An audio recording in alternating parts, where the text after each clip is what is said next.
Hello and welcome to our second 360 video on TucsonHappenings.com.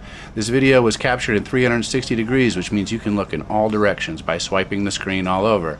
If viewing this on your mobile device, you can hold it up and just look around as if you were there, or hold and swipe on your screen. If you're on your desktop, click and hold the mouse button, dragging in all directions. We hope you enjoy this video. We will be posting many more videos of cool places in and around Tucson and southern Arizona. Today we are visiting the popular Rillito Park Farmers Market off of North First Avenue and River Road. On the southeast side Rillito Park Racetrack's parking lot. As you can see, the market is housed by 3 shaded pavilions to help protect you from the ever-present Tucson sun.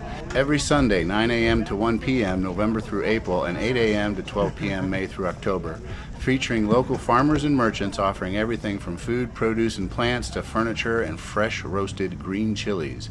For more information, please visit heirloomfm.org. We hope you have enjoyed this short 360 virtual reality video. TucsonHappenings.com will be publishing many more videos all around Tucson and southern Arizona. If you are watching this on YouTube and want to see more videos like this, please subscribe and click the bell icon so you can be amongst the first to see wonderful places in Tucson, Arizona.